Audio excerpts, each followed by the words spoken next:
You know, I started doing this because I wanted to tell stories that weren't being told. I started to tell stories about the police that weren't being told, about other protests that weren't being told. And this picture tells 1,000 words. And I don't think any of them haven't been told already.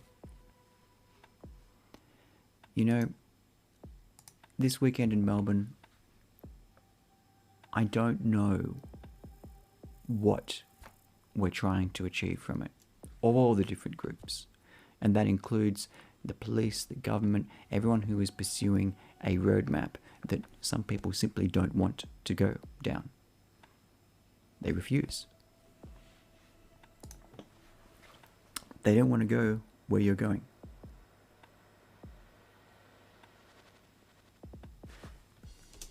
We've had these disagreements before. Rukshan, in fact, comes from Sri Lanka, a nation that for 30 years had a group of people who didn't want to go where the rest wanted to, the Tamil Tigers. Dialogue was one of the last resorts before violence. And that's exactly what we're facing.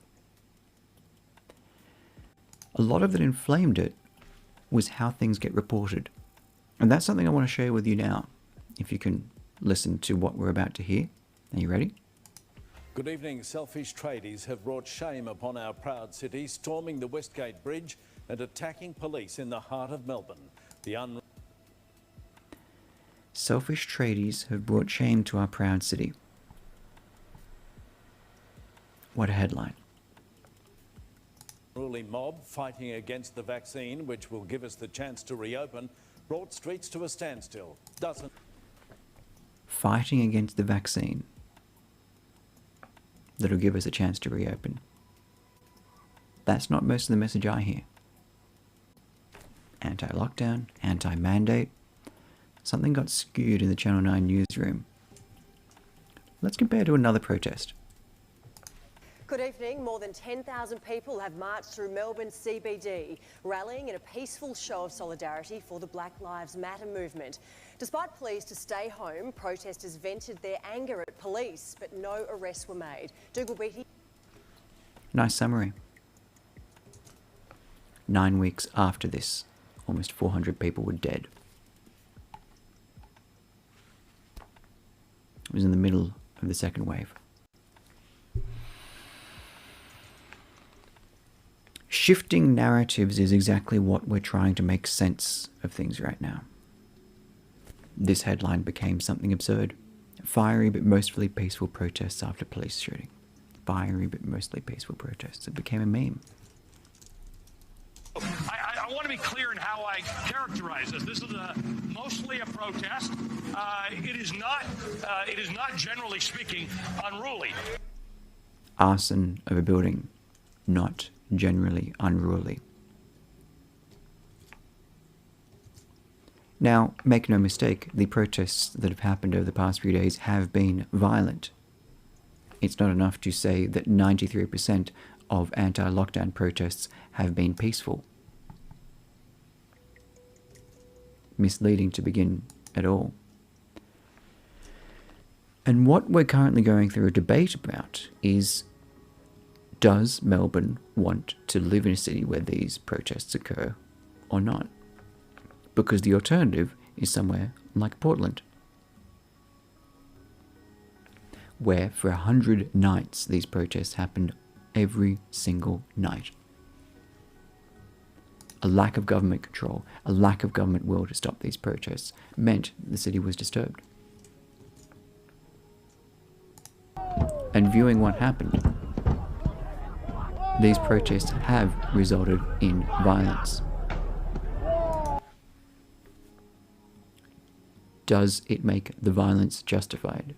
If we look at the videos from a different angle, showing that these cars almost hit protesters in the middle of it. This is the discussion we have when, in the US, BLM protesters take over freeways and are given the right for drivers to drive straight through them, or it's horrifying if they do. This is now the debate that we're having. Now, credit where it's due to some of the journalists. The crowd is certainly getting bigger. They're very passionate. I've just been struck in the back of the head by a can. I'm not sure whether you saw that, mate. You okay, Paul? That really hurt, and I'm going to go back to you, Mike. Okay, we see. Yeah, mate. That's the second time. You okay, Paul? I've been grabbed around the neck today. I've had urine tip. Paul, I feel you. I've been there. It's a tough gig. It seriously is a tough gig. When I got attacked, you have to try your best not to just dump all of your feelings and emotion onto people and say this is way too much. You fucking cunt. Say the truth.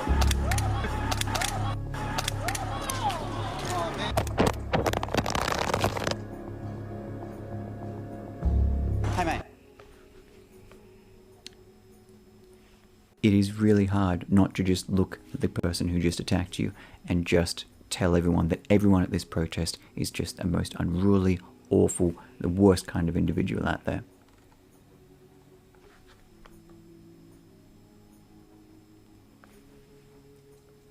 And that's why heart goes out to him. Now, one other judgment that I will say I can offer you from someone who's lived in Latin America for a couple of years is that the freeway protests and the response to it reminded me very much of what we saw in Venezuela. Whatever side that you might stand on it, the images were hauntingly similar.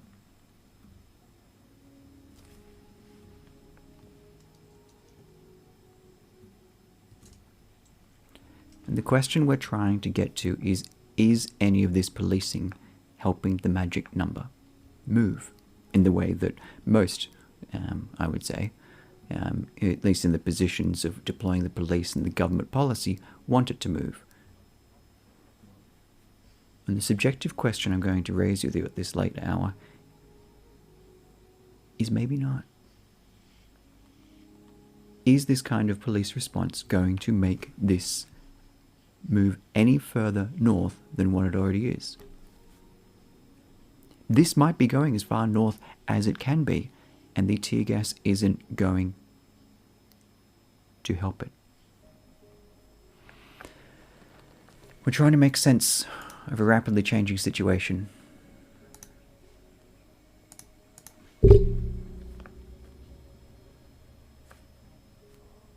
A lot of people tried to make sense of what Tiananmen Square was, and a lot of people in our universities look back at Tiananmen Square and say, hey,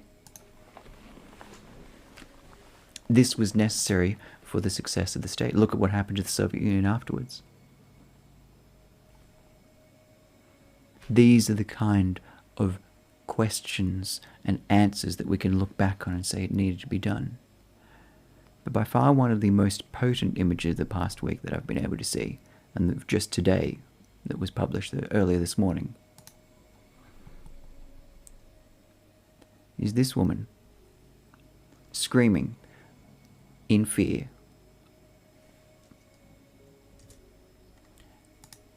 Where protesters jump on her Bentley. We feel fear when we can't relate to the people in front of us who risk violence towards us. This disconnection between us, she can't look at these people and say, I understand what they're going to do next. I know I certainly feel it when I'm at a protest and I don't know what the people are going to do.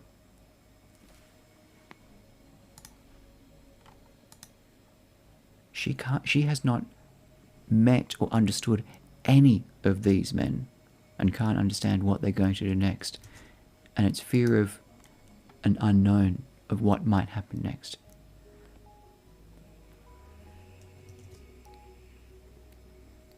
But does she have any more right to feel afraid than any of these other people there?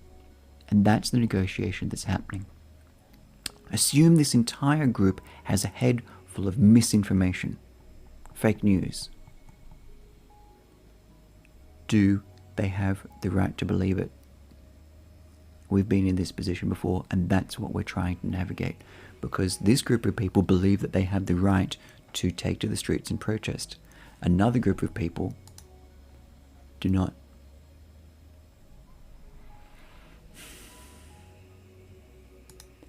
the negotiation that's happening between the two.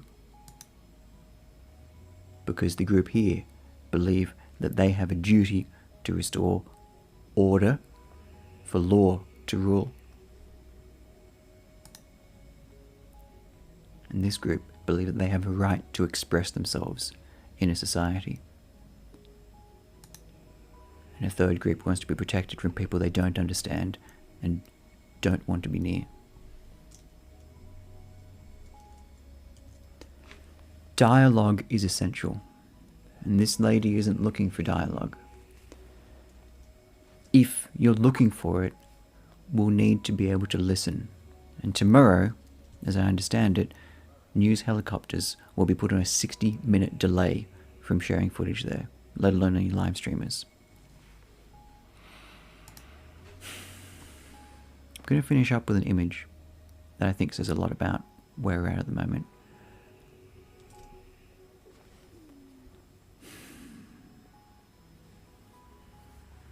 The people of the capital, and this is shared by a Twitter account, the people of the capital look at themselves as trying to maintain order in a city on a brink on the edge. I think there's truth of it.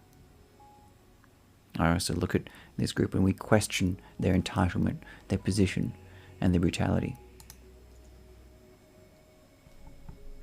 I think we're looking at those very three same groups here. And it's not really the same. It's fiction. But it sure does rhyme.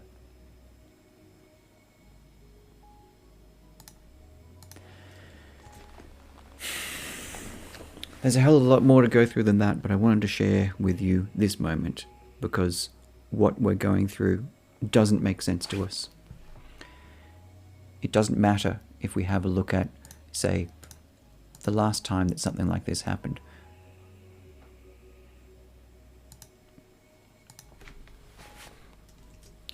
It was an anti-Islam film.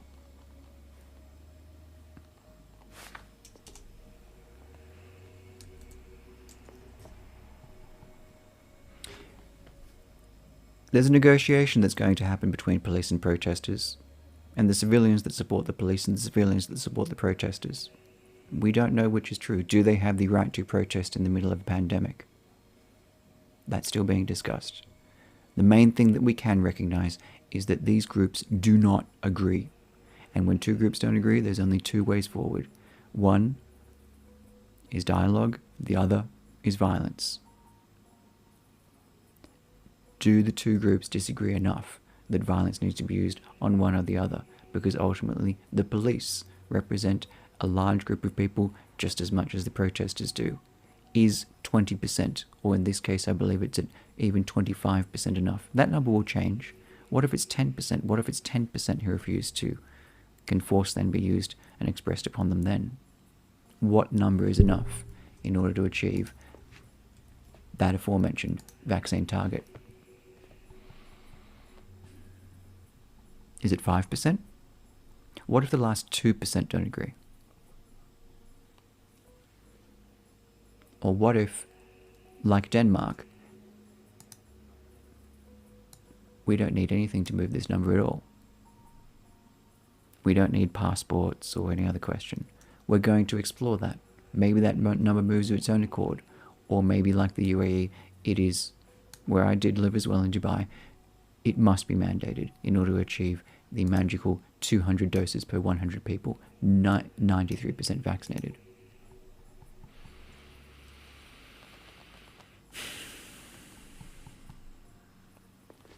None of this is answers. I'm not coming to you with answers. Very little of my coverage ever is going to be an answer for you. All of it is going to be to encourage you to have dialogue. One test that you can give for yourself is if you believe the same tactics we've been seeing on the protests occur over the past few days are justified against Extinction Rebellion, BLM, Antifa, or any other protest group that you may or may not agree with. It is a basic political goal that you have in mind rather than a societal one. And that's fair. We're living in a more divided society than ever. We're living in a society where public spaces are closed. You cannot go outside and speak to a large group. Where digital spaces are more strictly regulated than ever. What other avenue do you have to get your message out rather than a large, unruly protest? You've been banned from everything else. Speaking with your fellow person, even if they may disagree, may be one of the most uncomfortable things that you can do. But if you hope to live in a society with them and have them possibly support your cause, that may take more bravery than picking up that glass bottle and smashing it over someone who may be ideologically opposed to you. Because behind every one of those police officers represent people in society that support them. They may look like this. They still need dialogue to them. And you may have no voice in order to be able to reach them, but there are some people that you can.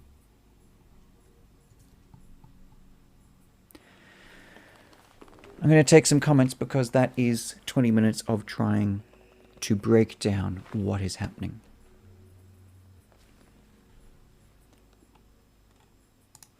Your truth is unique to you, and no one shares your truth but you. A shared truth is something bigger.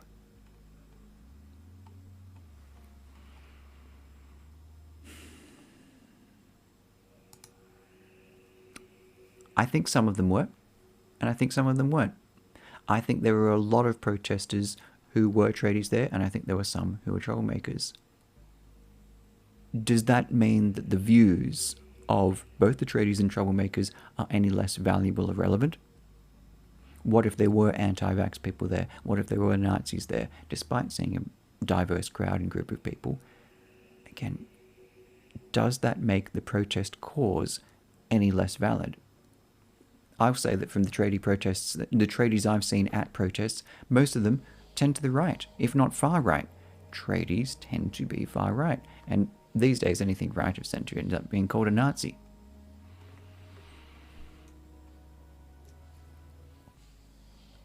I hear what you're saying about 400 in old age homes. There's always more context. Again, if you're talking about the still image there,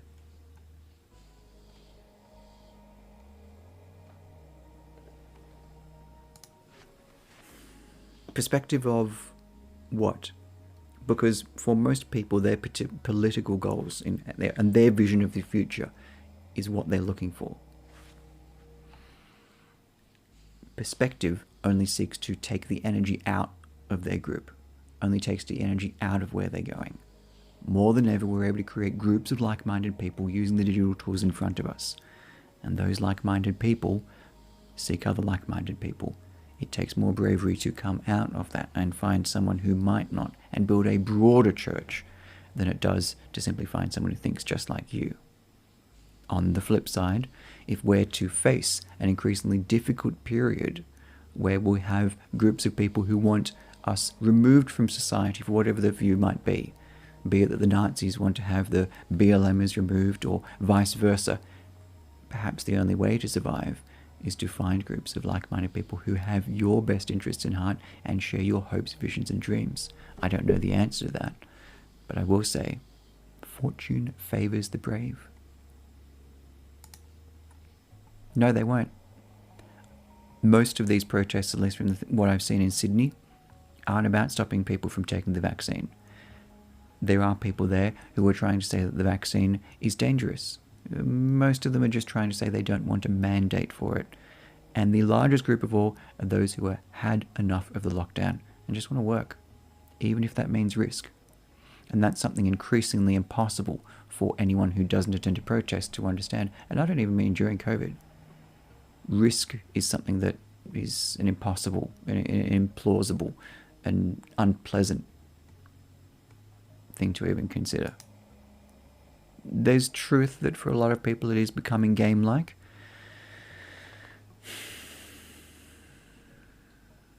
For many it is. For many it always has been. And for many, especially those in the unions, this is just part of an ongoing political struggle. It's been quite a partisan line in Melbourne.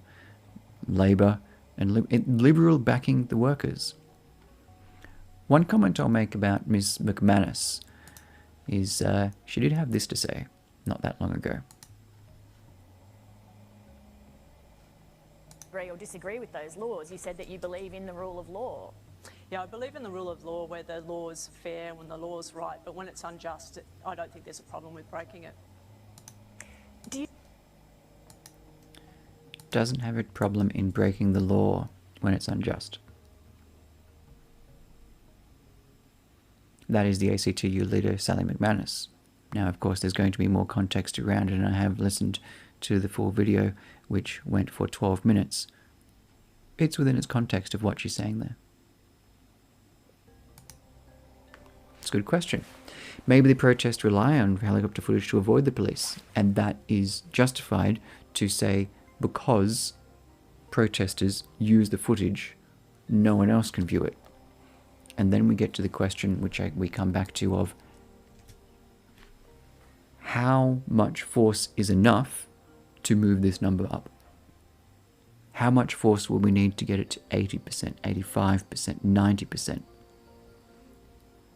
At what point do we say we don't need to use force to push it further? And that's the debate that we're having.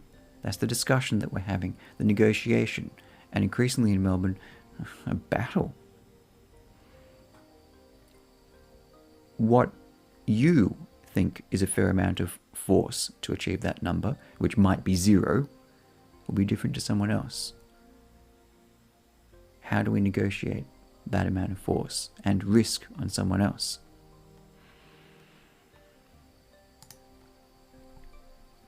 States generally had a monopoly on violence.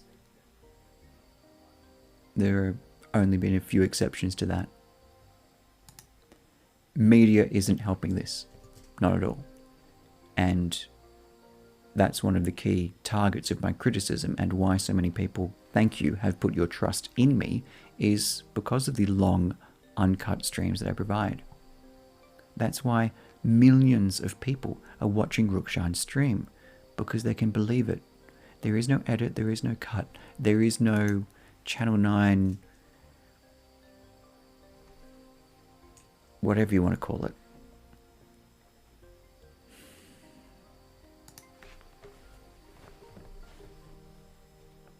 There are places for coercion in society.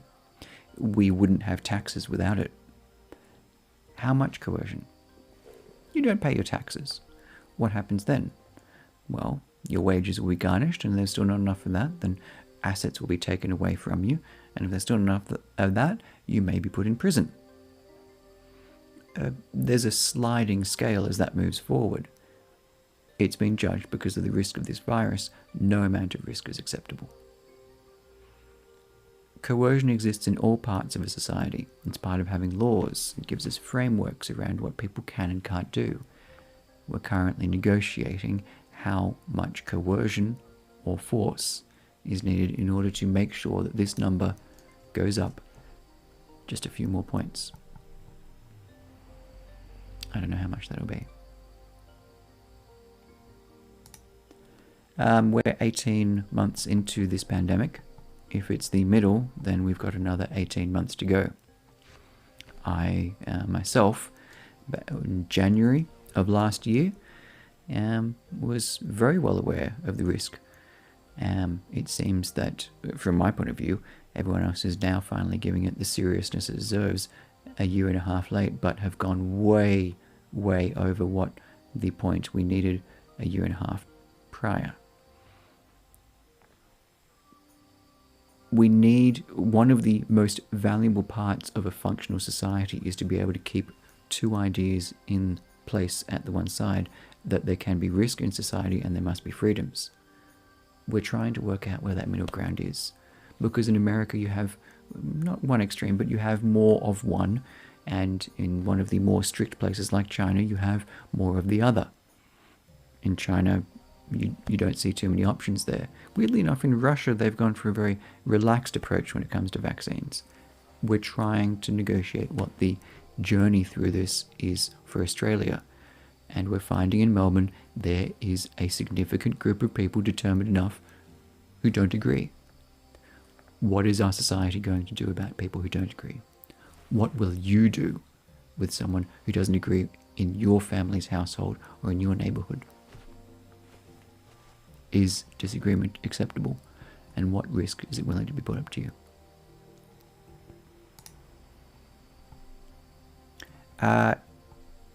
It's deeply concerning. It's really concerning. It's putting a 1 hour delay on the media is, yeah, it is. I think very much we are there in a more authoritarian place. Are we willing to accept this place now we're here? Many people in Melbourne say no. Nope, they didn't make it COVID safe.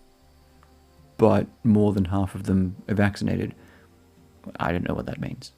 We're in a better place than we were there. I think most people would agree now at a phase where, first dose 75, 74%. We're in a better and safer place for COVID now than we were then. Can we have protests at 78%? 82%? 85%? That's what we're trying to negotiate. There's a group of people protesting saying now is the time that we're okay to have protests, and now is the time that we're not going to have mandates. What do we do with them? People want against mandates, that's true. I don't know. I don't know why we haven't seen protests in Sydney. I've been, in the time that I've had available, but quite busy with work, I've been trying to work out why we haven't been seeing such a similar movement in Sydney. Part of it is that New South Wales Police has much better intelligence than Victoria Police.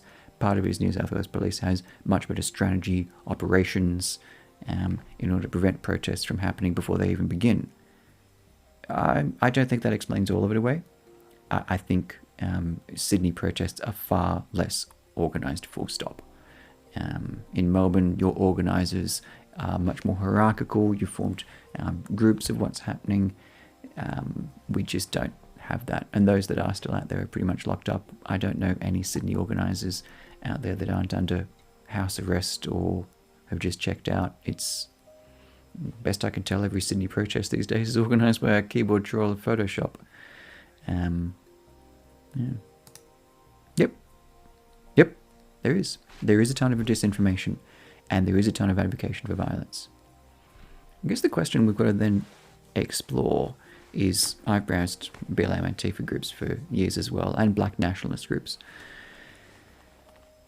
These people are still part of our society. It's disturbing, and it should be disturbing to you. You now need to take that feeling of feeling disturbed that there are people in your country, in your city, in your very suburb who feel this way, and go, what do you do with this information? Because they could live on your street, and they want to see all of the things that you're seeing come true. Now what? Lock them up for 99 years?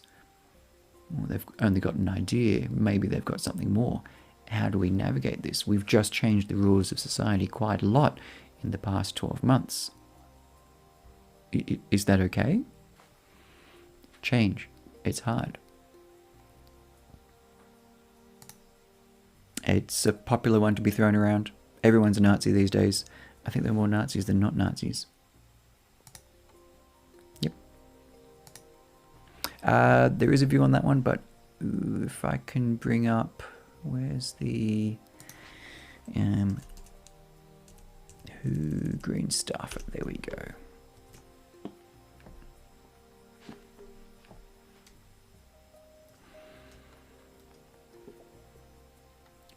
It's not the same thing. It's a thing.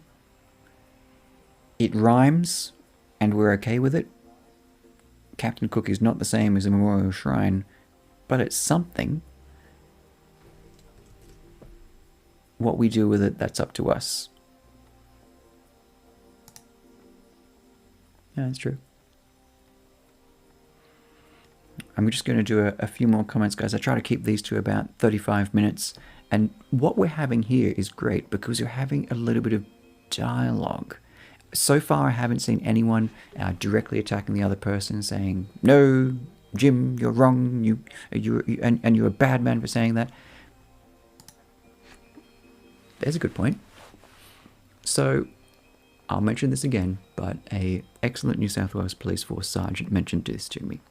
And he said that if he is able, through the use of dialogue and talking to someone, achieve attitude change, his job's over before it even begins.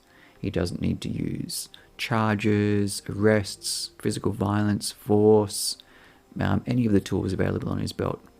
Just his words. Because that's really what we're trying to achieve in people, is a change of attitude. If they don't agree, that's something else, but we need to negotiate. Because if we don't negotiate, you have to use force. And if you're using force, you're not winning the argument. I've never been having an argument. I've been winning with someone and I started punching them in the face. Yeah. Always. It is those thin lines that determine what society is. It's those thin lines that determine the difference between, I don't know, Germany from France or France from the UK. These are small little borders that mean so much.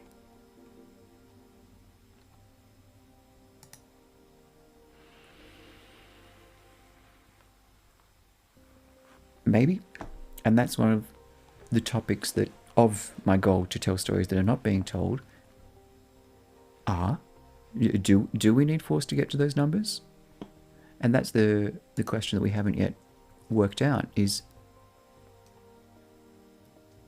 maybe we'll get to the number that everyone's hoping for with no coercion or force at all.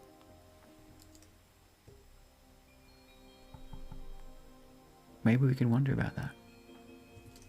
Maybe we can find out.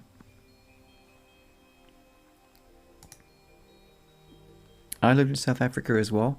One thing I will say about some rules of South Africa is we've got the country now has a new economic apartheid, which is simply unofficial. Previously, it was at least clear, defined lines. Apartheid really never went away. Because they're making too much money. Honestly, because you stopped buying their newspapers. You're reading someone else's news. We all are. When you open any of the Fairfax or News Corp, that's news someone else paid for. It's not yours.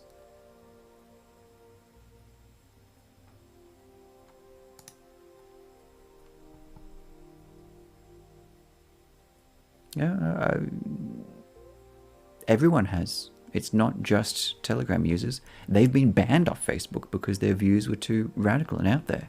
What do we do with people who've been radicalized like that? You know, using the internet back in the late 90s when I was not particularly tall, there was a hope that wiring each other up would lead to a new golden age.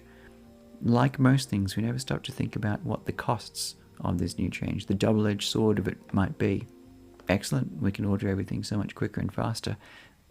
But do Facebook comments really improve the public discourse? And then even more so, does Facebook's censorship improve the public discourse?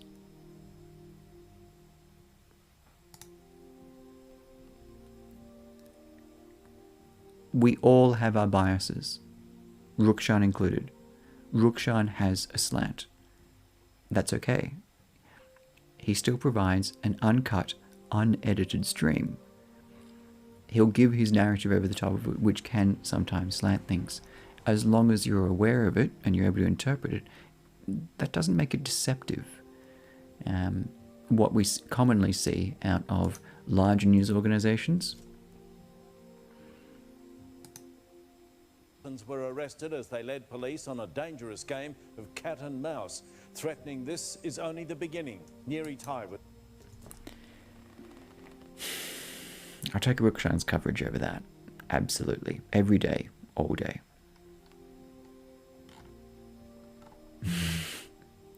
Absolutely true. Portrait shots, not a huge fan.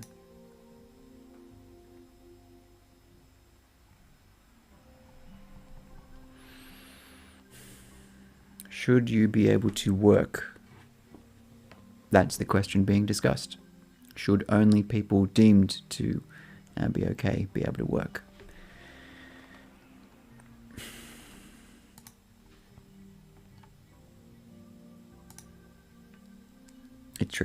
That is my bias. I love the concept of a live stream because it is unedited and uncut. And at some point, large news will start doing the same. The reason that I get articles about me is I think because I'm eating their lunch when I see some of my videos get 500,000 views and Rukshan get 2.5 million views. And their Channel 10 project gets 800 views on YouTube. There's clearly a demand for truth, authenticity, that large news organizations simply are unwilling or unable to provide.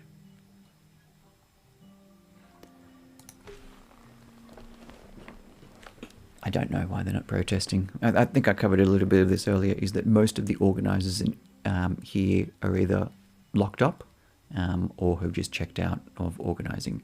And those that are left under house arrest or have just simply, in the power vacuum that happened after the 24th, is that a group of keyboard trolls with Photoshop took over the movement and now are arresting it and moving it from place to place without a particularly strategic or organized mind.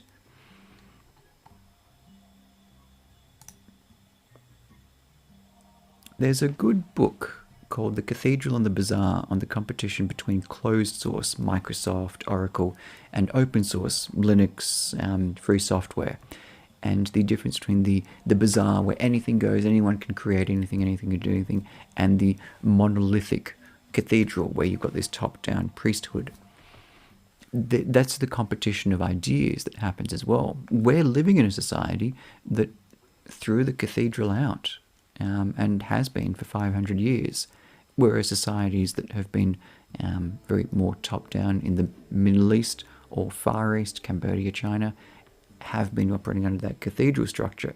The great news is that under our bazaar is that we're very open to new ideas. New ideas can also be bad ideas, just as much as they can be great and new. So we'll invent new technologies rapidly and be able to change it very quickly, but we'll also churn over our societal values incredibly quickly without being able to determine whether it's a good change or not. Just look at the last 70 years of values change. As much as the technologies we've invented, we've also churned over our societal values just as much. Is that a good thing or a bad thing? Things are cheaper. Isn't that better?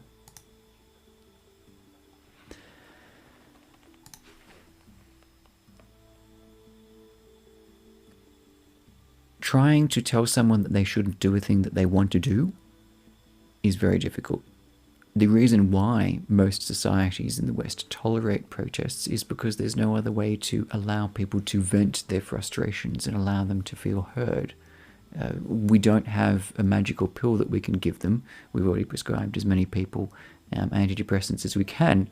Instead, the opportunity is there to give many of them a public space so they can demonstrate the force of their will without using violence and a fist to the face to demonstrate the force of their will. They are so determined in their cause, rather than saying you must punch Daniel Andrews in the face, we'll say you can stand in this park for 2 hours and scream and shout and we're going to listen to you. We're not doing that at the moment, and an online protest simply doesn't satisfy the people as much. They don't want it. Okay, last few comments. Do I look at the live chat? I've been highlighting comments for the past 10 minutes, so absolutely I do, but I'll pick the ones that are more of the interesting question sort, that will try and keep that debate of understanding not just the stories that haven't been told, but people from the other side as well. That's part of the reason that I host these, is to understand why, what, when, not just the in the field as well. The Governor General is based in Sydney, but the Governor of Victoria is down there, so you could try and pressure the Governor. He is more interested in the law and structure, and I don't think there's more than... I don't think there's a 51% who want to see the Premier stood down. If vaccination numbers are anything to go by, 75% of Victoria is happy to get it. This would be, of those who are left, about 24% of Victorians who hesitant in some way, we come to the question of, is it okay for the 75% to rule over the 25%? Is it okay to say that 25% shouldn't work? Does that change at 80-20, 90-10, 95? What defines as a society will be where we pick that number and say good enough, because perfect is impossible and it's the enemy of good.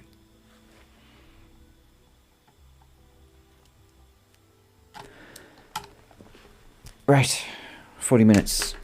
Everyone, I know that helped me a little bit try and organize some of my thoughts. There is so much happening. That's why we watch Rukshan streams for hours on mute here. We're trying to understand what is going to happen next.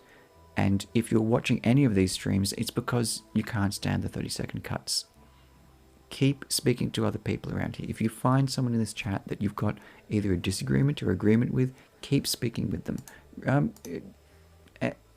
Be polite with them. Don't attack themselves. Attack the idea, and form a network. That might be someone close by to you, with your neighbors, with someone else you know, but form a network, because you're going to need them. Things aren't necessarily going to get easier from here, whether you're vaccinated, unvaccinated, employed, unemployed, work from home, work in the field, rich or poor. This is tough, and it's only by forming a broader vision of the future you're going to find any sense of satisfaction, especially with us all locked at home. Alright. If you hear of any other great protests, let me know. If you want to volunteer as a production assistant, I need your help, because putting some of these tabs together can take me up to 2 hours, and I don't like just being a monologue head to toe. I want to try and tell you stories that ideally aren't being told. So please reach out to me. Script writing, researching, all of these different tools, and of course any video editors. Always need your assistance, and you can be part of creating production, something bigger than yourself. And that's something that I love working with some of my team, is that we create something more than we could alone. Some of my weekend productions and short films that happen, I couldn't produce them alone. It's only with the help of 3 or 4 other people that we're able to produce and put those cuts together as quickly as we are. And gosh, not much more feels better than that teamwork. Alright, thanks for watching everyone. Hope you can join us at the next live stream, and